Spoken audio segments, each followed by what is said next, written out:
डरले शासन चल्ला तर डरले विकास हुँदैन।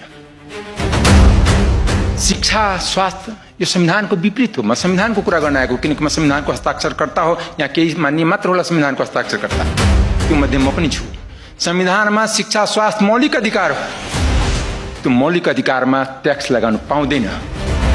त्यो ट्याक्स विद्यालयमाथि लागेको छैन, प्राइभेट विद्यालय या प्राइभेट अस्पताललाई त्यो लागेको छ, त्यो पढ्ने विद्यार्थीलाई। सार्वजनिक ट्याक्स लगाउन सकिन्छ, पहिले सार्वजनिक विद्यालय मजबुत पारौँ न। पहिला पनि भनेको थिएँ बजेटको प्राथमिकताको बारेमा छपाउँदाखेरि कि माननीय हाम्रा मित्र अर्थमन्त्रीजी, उहाँहरूको ठुलो नेटवर्क छ बुढा नीलकण्ठ स्कुल पढेको, कम्तीमा मैले 100वटा खोजेको होइन। अर्को बुढा नीलकण्ठ स्कुल बनाउने मैले आशा लिएको थिएँ कि कम्तीमा 7वटा प्रदेशमा 7वटा बुढा नीलकण्ठ स्कुल बन्छ आवास विद्यालय, कि उहाँहरू जस्तै नेतृत्वमा आउने फेरि आउँदो पुस्तामा पनि विद्यार्थी पैदा हुन्छ।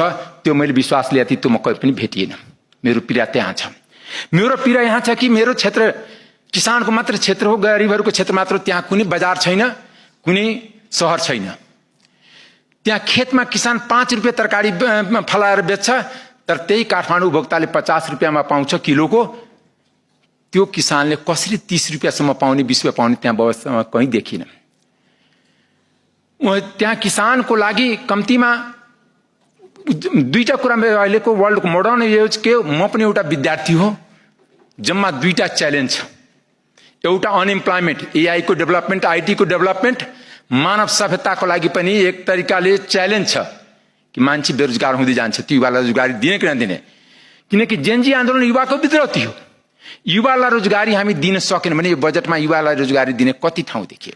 अर्को कुरा, नेपालको सबभन्दा ठुलो रोग र समस्या हो उत्पादन, किन व्यापार घाटा धेरै छ। किन मैले उहाँ बुझाउने क्षमता राख्दैन, तर म व्यावहारिक क्षमता राखेको छु। किन जनताको घर दैलोमा गइराख्नुपर्छ, गरिबको भान्सामा देख्नुपर्छ।